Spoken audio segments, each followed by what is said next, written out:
നമുക്ക് വേണ്ടതെല്ലാം നമുക്ക് നമ്മുടെ ദൈവം തരും അല്ലേ? പ്രപഞ്ചശക്തി നമുക്ക് എല്ലാം തരും എന്ന് വിശ്വസിക്കുന്നതാണ് നമ്മളെല്ലാവരും.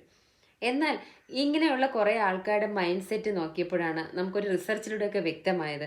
നമ്മൾ ദൈവത്തെ കാണാൻ അല്ലെങ്കിൽ ദൈവത്തോട് പ്രാർത്ഥിക്കാൻ അമ്പലങ്ങളിലേക്കും പള്ളികളിലേക്കും ഒക്കെ യാത്ര പുറപ്പെടാറുണ്ട്.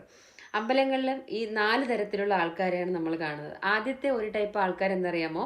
അമ്പലത്തിലോ അല്ലെങ്കിൽ പള്ളികളിലോ പ്രാർത്ഥനയ്ക്കൊക്കെ പോകുന്നത് അവരുടെ പരാതികളും ഇല്ലായ്മകളും വിഷമങ്ങളും ഒക്കെ പറയാനാണ് കേട്ടോ. രണ്ടാമത്തെ കാറ്റഗറി ആൾക്കാർ പോകുന്ന മുഴുവൻ കംപ്ലയിൻസ്, പരാതി പറയാനാണ്.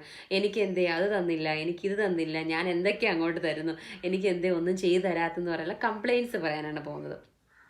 അടുത്ത മൂന്നാമത്തെ കാറ്റഗറി ആൾക്കാർ പോകുന്നത് എനിക്ക് ഇപ്പോൾ 2 വീടേ ഉള്ളൂ, 3 വീട് തായോ കാറ് തായോ ചോദിച്ചു വാങ്ങാനാണ് ദൈവത്തോട്, ഭഗവാനോട് ചോദിച്ചു വാങ്ങാനാണ് പോകുന്നത്. എനിക്കത് വേണം, എനിക്കിത് വേണം, എൻ്റെ എക്സാം എനിക്ക് നല്ല മാർക്കോടി പാസ്സാകണം, അങ്ങനെ നമ്മുടെ ആവശ്യങ്ങൾ പറയാൻ പോകുന്നതാണ് ഒരു കൂട്ടർ.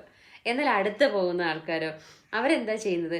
ഇതുവരെ കിട്ടിയ ദൈവം നൽകിയ എല്ലാ സമ്മാനങ്ങൾക്കും എല്ലാ അനുഗ്രഹങ്ങൾക്കും എല്ലാ സൗഭാഗ്യങ്ങൾക്കും നന്ദി പറയാൻ പോകുന്നവരാണ്. അവരാണ് നാലാമത്തെ കൂട്ടർ.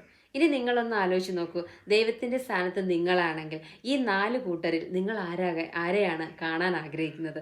നിങ്ങളെ ഏറ്റവും കൂടുതൽ സ്നേഹിക്കുന്ന, നിങ്ങളോട് നന്ദി പറയുന്ന, നിങ്ങളെ സ്നേഹിക്കുന്ന വ്യക്തികളെ ആകാം അല്ലേ? അപ്പോൾ നമ്മൾ എപ്പോഴും എന്ത് ചെയ്യുക?